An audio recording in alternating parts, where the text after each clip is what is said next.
So the other day I was walking around town and I came across the local farmers market. And as I was walking around looking at all the tables and kind of sampling the wares and things, I came up to a table that I thought was really interesting and fun called Pump Up the Jam. And it was a local jams and jellies guy, and he was making all kinds of really interesting things.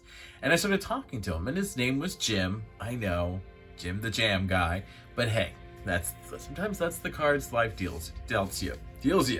And so as I walked up, started about to talk to him, and he's like, "I know who you are. You're E.H. Howard." And I was like, "Yeah, how do you know who I am?"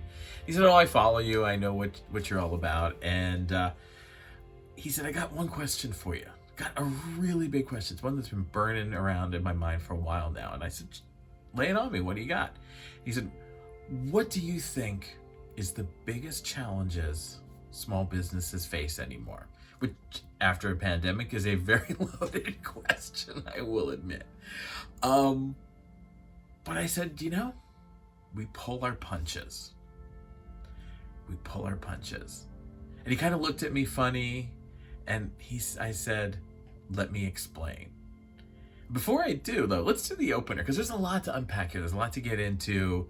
Let's do the opening, and then that'll give us some time afterwards, and we can kind of sit down and chat and get into why small businesses, home businesses, and solopreneurs pull their punches.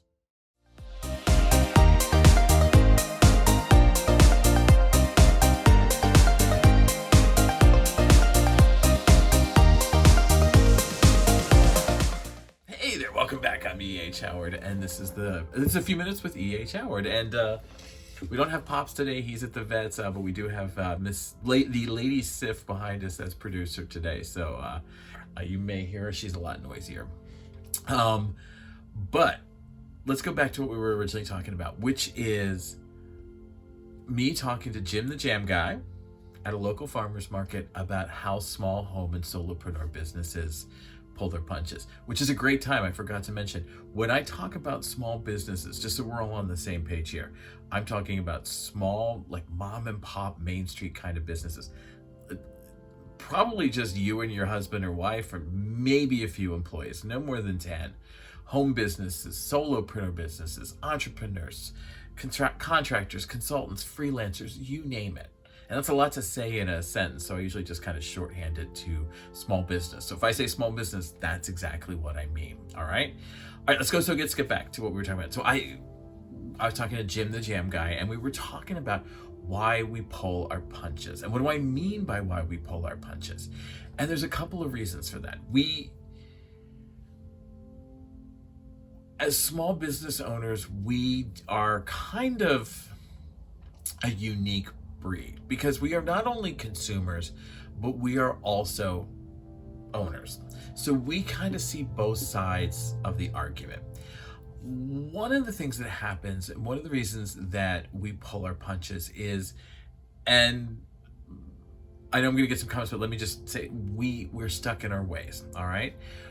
And by that I mean that over the years, over time, we have really developed ways to get things done fast, efficient, and with no muss or fuss, all right? We all have those things because all we have is us. So the sooner we can get something off of our desk, off of our plate, the more time we have for other things. So we've become very good at sticking in our ways and just kind of staying with it, all right? We simplify, we cut corners, and when we cut corners, it's typically in sales and marketing, all right? We do it when we need to, we do it when we have to, we don't always do it when we should be doing it. And there's a reason for that too, and that's because we don't know what to say. As small businesses, sometimes we're very shy. We feel like the work is going to speak for itself, that what we do is important enough that someone will recognize it, they'll see the value in it, they'll appreciate it, and they'll want us to work for it. And it's sort of this sort of idea of like, build it and they will come. And I have yet to meet anybody that's able to make that work. I have yet to find a business that just opened their doors, sat back, and then waited for the consumers to come in. It just doesn't happen.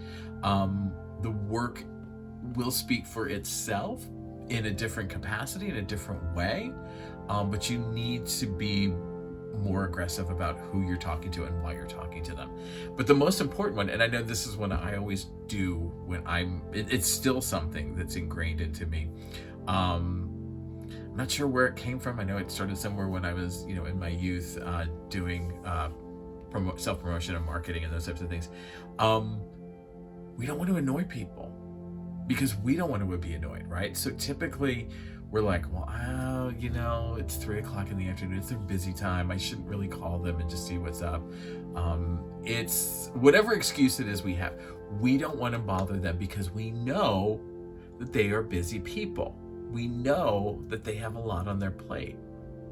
But if the whole thing about our sales and marketing as small home and solopreneur businesses is to build relationships, then what to say, how to say it, when to say it won't be annoying because they're going to want to hear from us. We want to give them reasons to listen to us, give them some reasons to hear us, listen to what we're saying, and appreciate what we do for them. And Jim and I were talking and we were going back and forth, and I said, that's a lot. I know it's a lot, but there's some ways you can help break that down. There's ways of making that preventable and curable. You don't have to be stuck in your ways. You don't have to struggle with what to say. And most importantly, you're not going to be annoying, all right? One of the first ones, and Jim knows this, you all know it, every business, every industry has their niche terms, all right? If you're speaking the same language as the business or there's your consumers, any consumer that speaks that language is going to hear it wherever they are in your consumer pool, right? If you use the same slang, the same short terms, if you teach them what to say and what to listen for, when you say it, they will hear it, all right? So, it's one of the things that was really exciting. A couple of weeks ago, I was at a shoe store and they sold sneakers. And you probably know what shoe store it is because if you know me, you know my favorite shoe. And somebody came in and asked for tennies. And the person behind the counter didn't know what tennies were because that was her specific language, her slang for talking about sneakers. So that experience for both of those people became not a great experience because they weren't speaking the same language. They didn't understand each other. So it just was never going to work. You need to translate what you do into the language of your consumer. The other thing is you got to be consistent. You got to get out there and do it. You can't, like I said, you just can't sit around and wait for the build it, they will come mentality. That never, ever, ever works. Never works. If it has, leave me a comment below. I would love to hear of a business that just sat back and let things happen because it's not been my experience. It does require some work though. You got to get out there and you got to do some work. You can't just sit back. And that's where the being annoying part comes in, because I think with us as small home and solopreneur businesses, we tend to think, well, I don't want to bother them right now. It's, but when are we going to bother them? When is the ideal time to speak to them? If it's not now, when? So you gotta get over the shyness. You gotta know that the work is coming, and you gotta do a little bit of the work. And if they are busy, if they can't talk to you, they like you, they're a friend, they're a consumer, they're your super fan, they're casual consumer. They will say to you, this isn't a good time. Can you call me back then? Or can I call you later? Or whatever. But you've at least started the conversation going. You at least started moving the ball, moving the needle. And you got to talk to them. You can't talk at them. You're building relationships. That's what small home and solopreneur business, sales and marketing is all about, is building those strong relationships. So talk with them. Find out about them. Learn about special holidays. Learn about special days. What is important to them should be important to you. And one of the nice things, if you're focusing on your casual consumers and particularly your super fans, what their value and what they appreciate is pretty much the same things that you value and appreciate. So it should be pretty easy to talk about things. And remember, it's not always about sales. People are always really busy to close a sale. I need to make a sale. I need to make a sale. For small home and solopreneur businesses, it is about relationship building. It is always about plant now, harvest later, all right? We don't need a ton of work. We want what we want. We don't need a ton of burst work like you would in industry. What we want is long-term, consistent business that steadily goes up over time. And that requires work, that requires growth, that requires talking with them and building deep relationships. And Jim got it. We were kind of talking a little bit more, and he's like, yeah, I know. I pull my punches. I totally get it. I get a little shy about things. We all do. I mean, the Lord knows I do. Sometimes I wonder why to tell people things, but don't be shy. I am one of the shyest people on the planet, but if I can get out there and do it, you can too. Now, there are some downsides, I said to Jim. You gotta take the good and the bad. The problem is consumers are overwhelmed. They are incredibly overwhelmed. There is a lot coming at them all the time, all right? Think about your life outside of your business.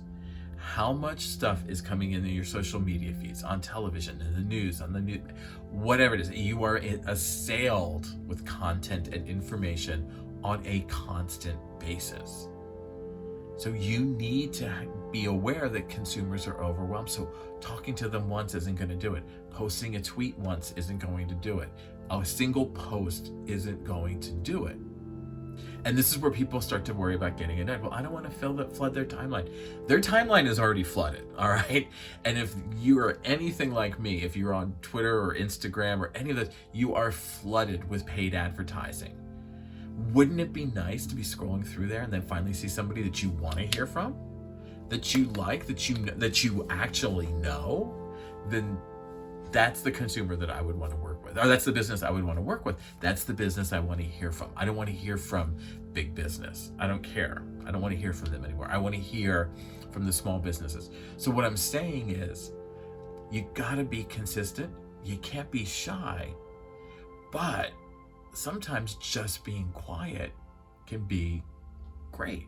A whisper can be a scream. And all you need to do is, you're not selling to them, you're talking to them. You're building those deep relationships. And Jim got it. We talked a little bit more, and he was like shaking his head like he got it. And I said, Jim, I'm going to sum this all up in one sentence, and I'm going to use a Smith song to boot. Coyness is nice, but coyness can stop you from doing all the things in life you want to. You can be a sales superstar. You can be the business that you want to be. But you just need to learn how to talk their language, talk with them, not at them, and don't be afraid to talk to them because they want to hear from you. All right, so if you like this content, please hit the button below, like and subscribe. I'd be real swell and awesome if you did. If you want to learn more about how to develop the skills to better sell and market yourself, to talk about your business more effectively, to engage casual consumers and convert them over to super fans or baddies, pop on over to Patreon and visit me there. We got a whole bunch of stuff there to help you out. To learn more about me, the New American Dream, sell the experience, or find your Betty, pop on over to ehhoward.com. 24 hours a day, 7 days a week. We never close. Well, maybe for Raisin Fest. You can also follow me on social media. I'm literally E.H. Howard everywhere. And just remember, coyness is nice, but coyness can stop you. All right, I'll see you in the next video. Bye now.